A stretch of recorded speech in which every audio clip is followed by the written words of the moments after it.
Hola amantes de las historias, bienvenidos una vez más a este club de lectura. Aprovechando la temporada Spooky, en este club de lectura estamos leyendo relatos de terror. Saqué este libro de la biblioteca que es sobre vampiros y estuve leyendo algunos y me reinteresa leer El vampiro de las estrellas. Estos libros son parte de una colección. Yo había leído el de cuentos de fantasmas y bueno, ahora me traje este de vampiros. Lo que me gusta mucho de esta colección es que hace algo que amo en este tipo de antologías. Te ponen una breve biografía del autor antes de cada cuento, porque eso es una antología, una recopilación de cuentos de diferentes autores. En este caso, este relato es de Robert Bloch, El vampiro de las estrellas, The Shambler from the Stars, 1935. A quien corresponda, certifico que Robert Bloch queda autorizado plenamente para retratar, matar, aniquilar, desintegrar, transfigurar, metamorfosear o bien maltratar al abajo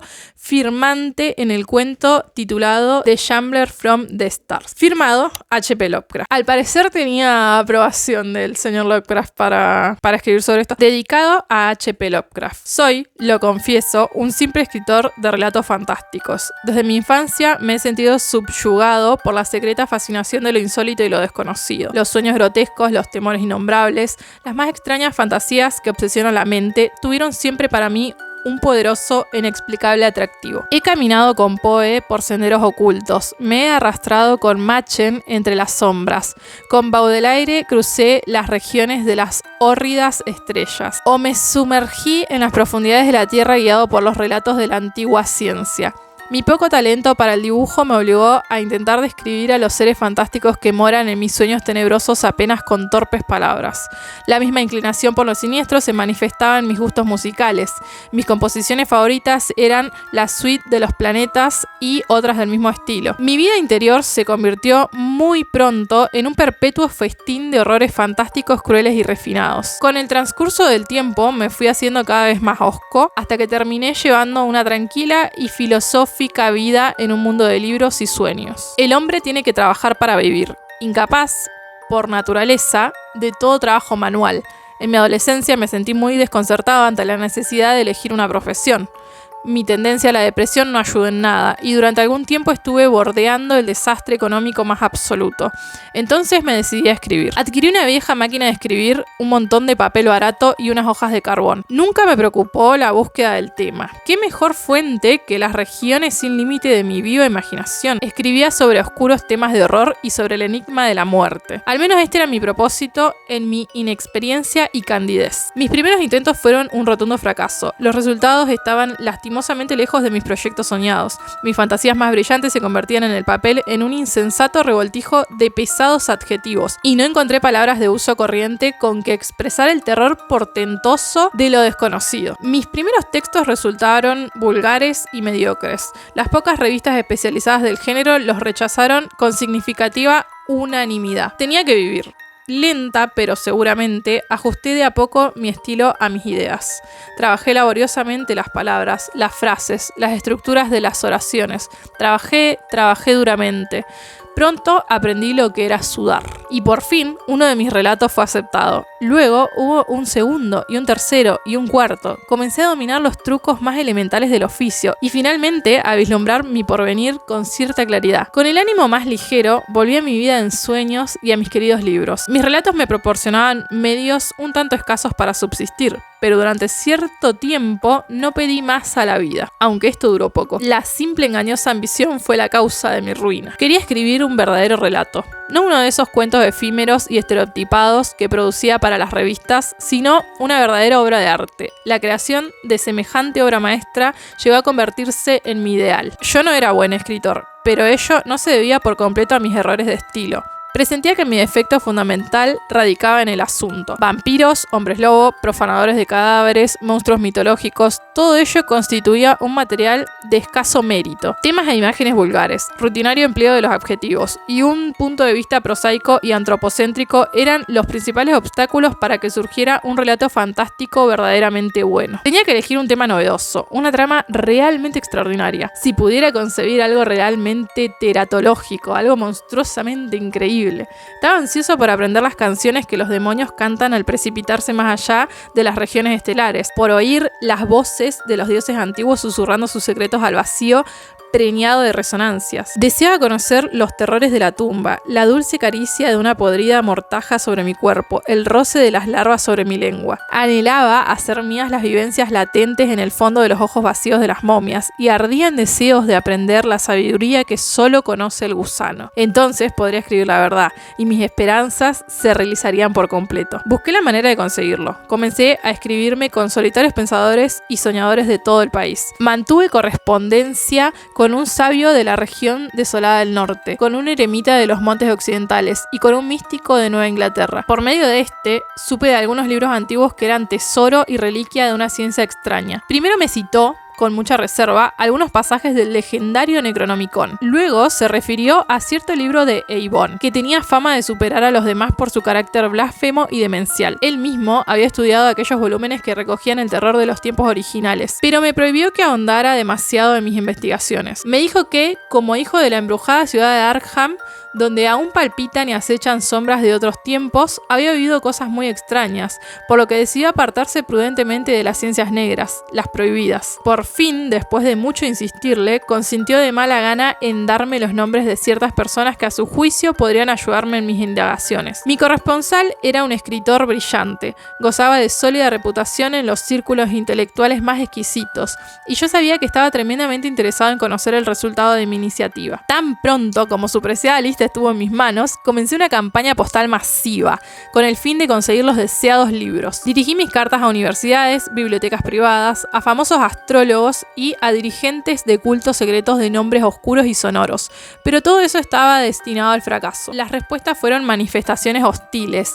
Era claro que quienes poseían semejante ciencia se enfurecían ante la idea de que sus secretos fuesen develados por un intruso. Recibí varias cartas anónimas plenas de amenazas e incluso una llamada telefónica en verdad alarmante. Pero lo que más me molestó fue darme cuenta de que mis esfuerzos habían resultado fallidos. Negativas, desaires, evasivas, amenazas, todo aquello no me servía de nada. Debía buscar por otra parte. Las librerías, quizás descubriese lo que buscaba en algún instante olvidado y polvoriento. Comencé con una cruzada interminable. Aprendí a soportar los numerosos desengaños con tranquilidad impasible. En ninguna de las librerías que visité habían oído hablar del maligno libro de Eibon, del espantoso Necronomicon o del inquietante Cultes des Gaules. Pero la perseverancia acaba por triunfar. En las estanterías arrinconadas de una vieja tienda de South Dearborn Street acabé por encontrar lo que estaba buscando. Encajado entre dos ediciones centenarias de Shakespeare, descubrí un gran libro negro con tapas de hierro. En ellas, grabado a mano, se leía el título: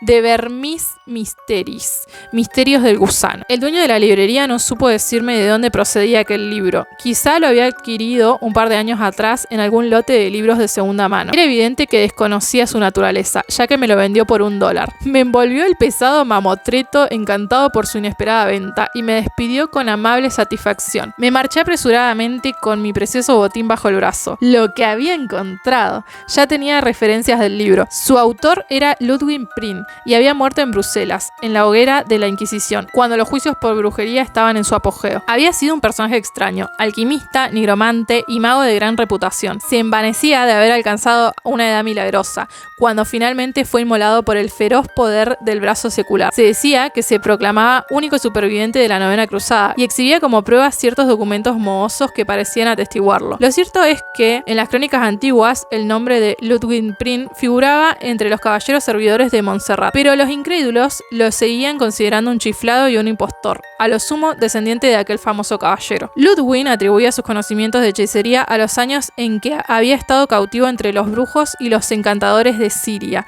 y hablaba a menudo de sus encuentros con los Dijins y los Efrets de los antiguos mitos orientales. Se sabe que pasó algún tiempo en Egipto, y entre los santones libios circulan ciertas leyendas que aluden a las hazañas del viejo adivino en Alejandría. En todo caso, pasó sus postreros días en la llanura llanuras de Flandes, su tierra natal, habitando las ruinas de un sepulcro prerromano que se alzaba en un bosque cercano a Bruselas. Se decía que allí moraba en las sombras, rodeado de demonios familiares y terribles sortilegios. Aún se conservan manuscritos que, en forma un tanto evasiva, sostienen que era asistido por compañeros invisibles y servidores llegados de las estrellas. Los campesinos evitaban pasar de noche por el bosque donde habitaba. No les gustaban ciertos ruidos que resonaban cuando había luna llena y preferían ignorar qué clase de seres se posternaban ante los viejos altares paganos que, medio desmoronados, se alzaban en lo más oscuro del bosque. Cuando fuere, nadie vio las criaturas que Prin había tenido a su servicio después de ser apresado por los esbirros de la Inquisición. Los soldados registraron a fondo el sepulcro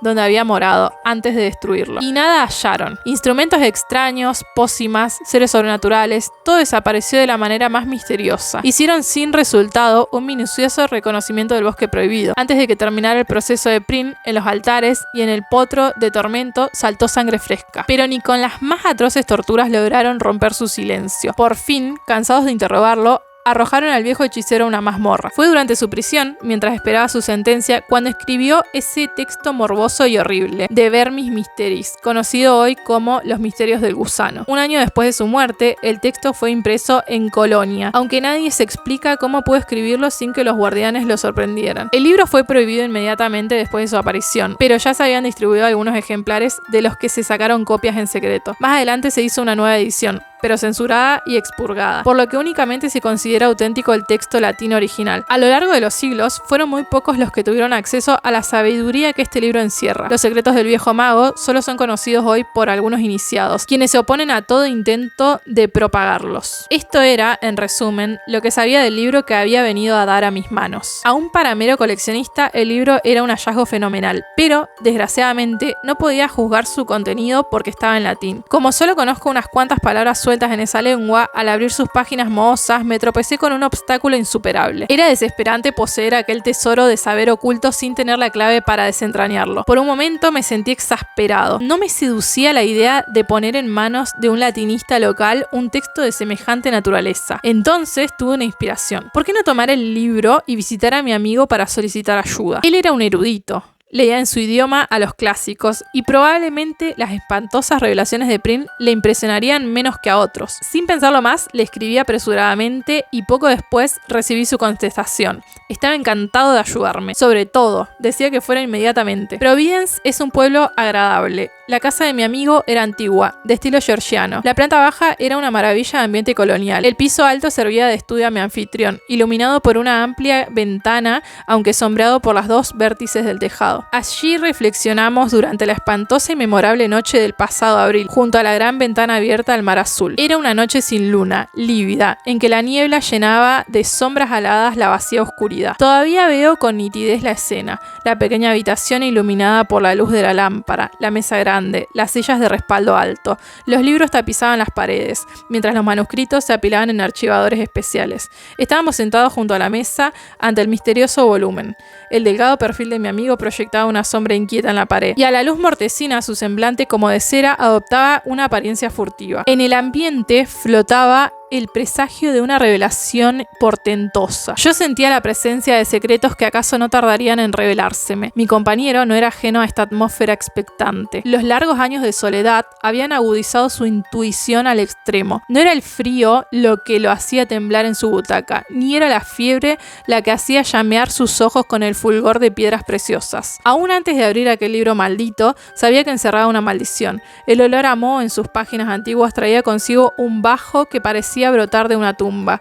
Las páginas descoloridas estaban carcomidas por los bordes. Su encuadernación de cuero estaba roída por las ratas, acaso unas cuyo alimento habitual fuera particularmente horrible. Aquella noche había contado a mi amigo la historia del libro y lo había desempaquetado en su presencia. Al principio parecía deseoso, incluso ansioso, por empezar su traducción. Ahora, en cambio, se veía vacilante. Insistía en que no era prudente leerlo. Era un libro de ciencia maligna. ¿Quién sabe qué conocimientos demoníacos se ocultaban en sus páginas? ¿Qué males podrían sobrevenir al intruso que se atreviese a profanar sus secretos? Saber demasiado nunca fue conveniente. Muchos hombres habían muerto por practicar la ciencia corrompida que contenían esas páginas. Me rogó que abandonara mi investigación ahora que aún no lo había leído y que tratara de inspirarme en fuentes más saludables. Fui un necio. rechacé sus objeciones con palabras vanas y sin sentido, precipitadamente. No tenía miedo, al menos debíamos echar una mirada al contenido de nuestro tesoro. Comencé a pasar las páginas. El resultado fue decepcionante. Su aspecto era el de un libro antiguo y corriente de hojas amarillentas y medio deshechas, impreso en gruesos caracteres latinos y nada más.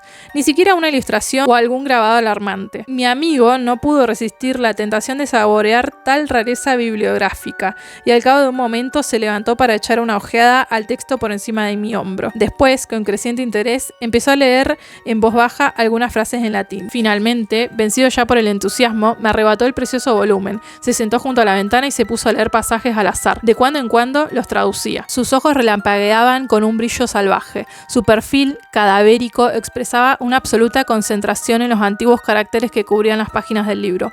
Cuando traducía en voz alta, las frases retumbaban como una letanía diabólica. Luego, su voz se debilitaba hasta convertirse en un siseo de víbora. Yo tan solo comprendía algunas frases sueltas, porque en su ensimismamiento parecía haberse olvidado de mí. Leía algo referente a hechizos y encantamientos. Recuerdo que el texto aludía a ciertos dioses de la adivinación, tales como el padre Shik, Han el Oscuro y Viatis, aquel cuya barba estaba hecha de serpientes. Yo conocía esos nombres terribles y temblaba, pero más habría temblado si hubiera llegado a saber lo que estaba a punto de ocurrir. Y no tardó en suceder. De repente, mi amigo, presa de una gran agitación, se volvió hacia mí.